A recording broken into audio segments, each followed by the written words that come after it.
desde el primer momento hubo evidencia e informaciones relevantes acerca de lo sucedido contra esta mujer, mujer indígena náhuatl monolingüe, habitante de Tetlatzinga, en la Sierra de Zongolica, en Veracruz, que fue violada por miembros del ejército mexicano el 25 de febrero de 2007. Yo quiero agradecer y desde luego reconocer la valentía, la decisión, la firmeza del doctor Pablo Mendizábal. Con el doctor Pablo Mendizábal hemos hablado a lo largo de muchos años. Desde el momento en que se conoció el caso de Ernestina, tuvimos oportunidad de conversar con el doctor Pablo Mendizábal. El doctor es médico forense y el doctor Mendizábal fue quien hizo la primera autopsia, la necropsia de Ernestina. Y el doctor Mendizábal dio su informe médico y científico respecto a lo que encontró ahí. Después vino lo que vino. Y con él hemos conversado en diferentes momentos. No le fue bien al doctor Mendizábal por haber hecho su trabajo y por haber sostenido su dictamen médico y por haber sostenido a lo largo del tiempo lo que él identificó con claridad. Ahora que vemos que la Corte Interamericana de Derechos Humanos, después de un proceso de años de investigación de este máximo tribunal de la justicia de derechos humanos y de derechos humanos interamericano, que está concluyendo lo que el doctor Mendizábal en su momento dijo en 2007. El doctor Mendizábal dijo que Ernestina había sido violentada sexualmente.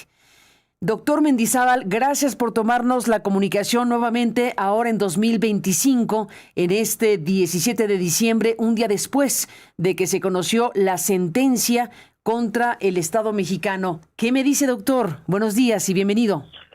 Buenos días, muchas gracias por su atención, licenciada. ¿Qué me dice de que hoy el Estado mexicano pues está con esta sentencia en donde con mucha puntualidad se va narrando lo sucedido con Ernestina y se va mostrando cómo toda la cadena institucional pues falló y fue distorsionado un proceso mínimo de justicia para Ernestina? Y yo sí, como dije, quiero reconocer ampliamente el papel suyo como médico forense, no solo cuando indicó claramente lo que usted observó y reportó de lo ocurrido con Ernestina, sino lo que usted mantuvo a lo largo del tiempo y las consecuencias que usted vivió, don Pablo.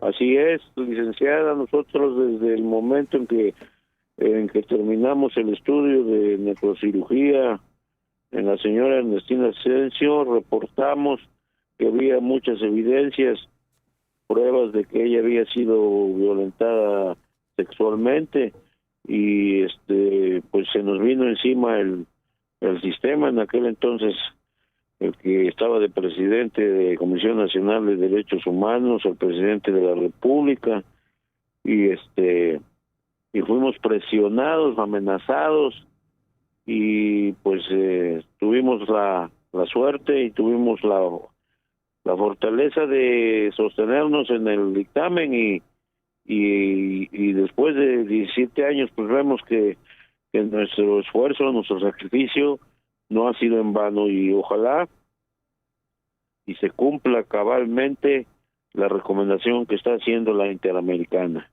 Sí, que se les dé a los hijos la atención debida y a las personas que de alguna manera intervenimos, como un servidor que fuimos perseguidos por el gobierno en aquel entonces del PAN, después del PRI, y ahora pues nos tocó parte del gobierno de Morena, que también no nos habían hecho caso, más bien no nos han hecho caso. Yo actualmente trabajo en la Sierra de Zongolica, en Soledad Tzompa, en un lugar que se llama César Tzompa. Ahí estamos y fuimos suspendidos de la Procuraduría, fuimos perseguidos y corridos. Ojalá y ahora la señora presidenta y la señora gobernadora nos haga justicia. Don Pablo Mendizábal, bueno, usted fue despedido, corrido, fue, bueno, todo lo que usted ha dicho, perseguido, y en algún punto usted ha solicitado su reinstalación. ¿Qué es lo que usted pediría? Sí, es lo que yo pedí siempre desde un principio, mi reinstalación. A la fecha tengo 66 años y tengo que seguir trabajando. Yo debería ya de haber estado, pues pensionado, pero me tuve que ir a trabajar a la Sierra de Songolica. Allá los habitantes de Soledad Zompa me apoyaron y estoy trabajando allá. Ya estoy grande, ya estoy enfermo y seguimos trabajando, pero en realidad fuimos perseguidos de una forma muy pero muy puntual, ¿sí? Y fuimos suspendidos de la Procuraduría y solicitamos que se hiciera las investigaciones y que se nos hiciera justicia por haber dicho la verdad, porque esa fue la verdad. Lo que yo dije es lo que está saliendo ahorita a la luz pública. Tal cual, don Pablo La Mendizábal. señora fue agredida sexualmente. Tal cual, usted lo dijo desde el minuto en que lo supo, en que realizó este trabajo. ¿Usted era perito forense? ¿Cuál era el cargo suyo? Era yo perito médico forense del estado de Veracruz, con residencia en la cabecera de Orizaba, Veracruz. Y usted, usted realizó esa primera necropsia. Después vino otra que fue una cosa rocambolesca, la segunda acción que tuvo lugar. Se hizo una exhumación y pues ahí terminó ya el gobierno y hicieron sus componendas y bueno, pero bueno, fue una cosa muy corriente porque pues todo, o sea, hubo intérpretes, se hicieron pruebas químicas, como usted ya lo sabe, se tomaron muestras, se hicieron pruebas químicas, se halló cromosomas ahí de por lo menos 3 personas, sí, en el semen de la gente que recogimos, porque recogimos semen, encontramos la P30, que es característica en los hombres, o sea que se comprobó, pero todo eso lo echaron abajo, todo, siempre pusieron pretextos. Todo eso lo echaron abajo porque al final de cuentas, pues los agresores eran soldados, eran militares que estaban en ese destacamento militar que se había instalado justo en aquellas fechas cuando se desplegó al ejército en la famosa guerra contra las drogas, y pues el ejército se desplegó en diferentes lugares y ahí había un campamento, ahí muy cerca de donde estaba doña Ernestina, y pues ocurrió lo que ocurrió, que al final de cuentas fue absolutamente distorsionado y negado por toda la trama institucional que estaba en funciones en aquel momento. Así es, fue todo una obra de teatro que realizó el gobierno y todo lo echó abajo, y como era el gobierno, pues todo lo que rodeaba, como dice usted, todo lo institucional, pues apoyaron esa decisión, y nosotros fuimos hasta amenazados de que nos iban a meter a la cárcel y no sé qué tantas otras cosas de veras que pretendían supuestamente hacer. ¿Hasta eso llegó? ¿Amenazas de cárcel, don Pablo?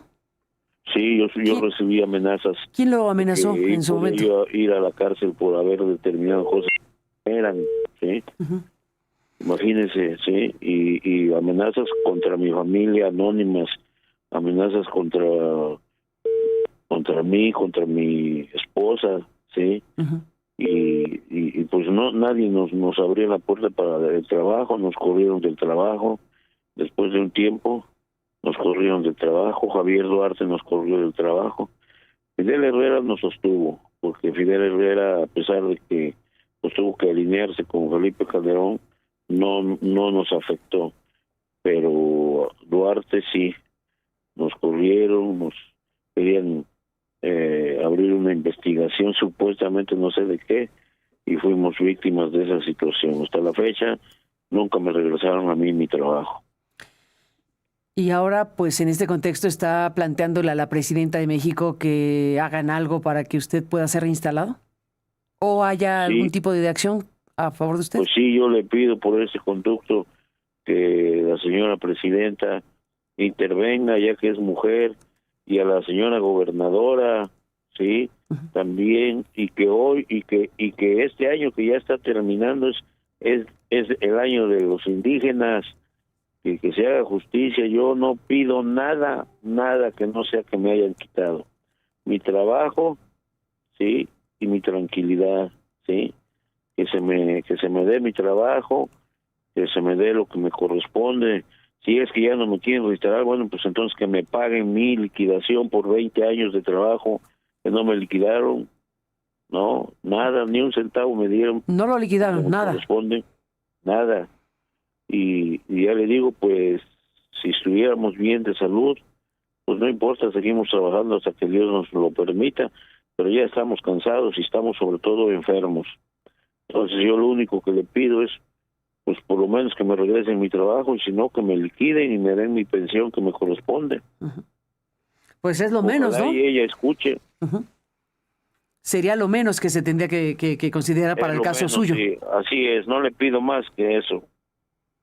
Don Pablo Mendizábal, pues ahí está su llamado bueno, en este espacio público. Esperemos que la presidencia, que la gobernadora, que las autoridades de 2025 atiendan su llamado, porque es más que justo al final de cuentas. Por eso le hemos llamado, porque desde luego pensamos de inmediato en usted, que ha sido una figura muy relevante en toda esta historia, porque ha sido firme, valiente y decidió mantener su dictamen médico. No es una invención, es un dictamen médico forense el que usted ha sostenido aquí. Usted ha dicho que Fidel Herrera Beltrán, que era el gobernador, no lo afectó sino hasta después Duarte, pero Fidel Herrera tuvo un giro, como varios otros tuvieron un giro, de primero haber aceptado la circunstancia y la denuncia misma, y luego, usted dice, tuvo que alinearse con Felipe Calderón, el gobernador de Veracruz. ¿Recuerda esa historia? ¿Cómo fue? Sí, pues el señor Fidel Herrera Paz-Case, pues era un político de carrera de mucho tiempo. Entonces, pues él sabía que yo había dicho la verdad, porque lo habíamos platicado, todas las pruebas y eso, pero el presidente se desbocó y lo presionó. Entonces él pues cambió y como él dijo una vez, no nos convenía, así dijo, no nos convenía tener en contra ni al presidente de la República, pues era ahora sí que importante. Entonces él lo manejó, ya después cambió las versiones y eso, y se hizo todo al revés, ¿o no? O sea, pero no nos afectó en el sentido de meterse en nuestro trabajo. Ahí se fue. Pero ya después el gobernador Duarte y su equipo presionaron, me persiguieron mucho, hasta correrme injustamente. Hasta correrlo injustamente, doctor Pablo Mendizábal, pues le mandamos un abrazo y le apreciamos mucho que esté aquí esta mañana, que estamos dando cuenta de esta sentencia en contra del Estado mexicano, y bueno, pues reconocer ampliamente, como hemos dicho, su decisión, su valentía, pues lo que le ha costado al final de cuentas hacer valer su definición profesional, su trabajo profesional como médico forense, y haber contribuido a la verdad, porque esa primera autopsia pues ha sido clave, desde luego, con los elementos que ahora estamos viendo, pues fueron revisados todos estos por la Corte Interamericana de Derechos Humanos, que ha resuelto, después de muchos años de investigación, que el Estado mexicano es responsable de todo lo sucedido y está obligado a hacer una serie de cosas. Usted está planteando con toda razón que entre las cosas que se hagan debe revisarse lo que ocurrió con un caso como el suyo, como el responsable de esta condición de perito médico forense, y lo que aquí hemos recordado con usted. Le mandamos un abrazo, Pablo. Gracias por estar aquí esta mañana. Gracias, licenciada, muy amable, eternamente agradecido. Al contrario, gracias a usted.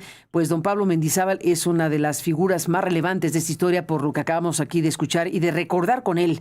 Y está un conjunto de cosas que a lo largo de los años, bueno, pues han estado ahí como parte de una historia que es una historia que nos muestra muy descarnadamente las enormes deficiencias que existen en México para obtener justicia, las enormes deficiencias para que se pueda sostener la verdad, las enormes complicaciones que existen en México para que quienes están planteando algo puedan sostener su dicho a lo largo del tiempo. Y en este caso, pues el doctor Mendizábal, es importante decirlo, desde el minuto 1 después de haber realizado su trabajo como médico forense, sostuvo que Ernestina había sido violada sexualmente, había sido violentada, y ya escuchó usted los elementos que él recuerda de lo que quedó asentado en su reporte médico forense.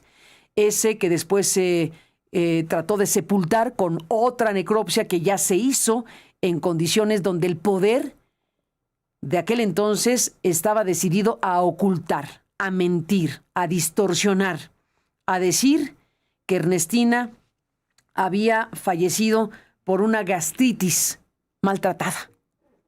Eso ahora lo recordamos una vez que esta Corte Interamericana está emitiendo esta sentencia. Y queda ahí lo que su propia hija escuchó, y así lo dijo en su momento, en su lengua náhuatl, cuando le preguntó: ¿qué te pasa, madre? Recordamos perfectamente lo que la hija de Ernestina dijo, Marta Inés Asensio, que fue quien encontró a su madre ya muy dañada, ya en la fase final de su vida, después de haber sido atacada con daños en las costillas, daños a su cuerpo. Había sido violentada por estos militares y la encontró así y le preguntó: ¿qué te pasó, madre? Y lo que contestó en su lengua fue: fueron los verdes, fueron los soldados, hija.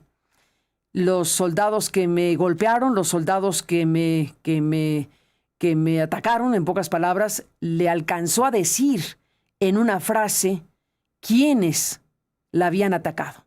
Eso lo dijo la hija de Ernestina.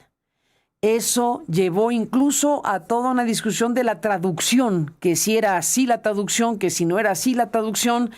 Fue una historia tremenda la que se empezó a vivir con el caso Ernestina, y al paso del tiempo hoy vemos que la Corte Interamericana le ha dado la razón a quienes afirmaron, como el doctor Mendizábal y como la hija de Ernestina, que Ernestina fue violada por militares en este lugar del estado de Veracruz.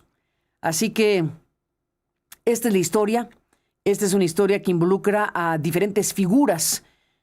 La cadena fue creciendo y el tema llegó hasta la presidencia de la República, pasando por el gobernador Fidel Herrera, pasando por el presidente de la Comisión de Derechos Humanos, pasando por sus visitadores, pasando por una cadena de instituciones y de personas que fueron al final de la historia tratando de distorsionar para que no quedara la claridad que hoy existe de que militares violaron a esa indígena de nombre Ernestina. Descanse en paz, doña Ernestina.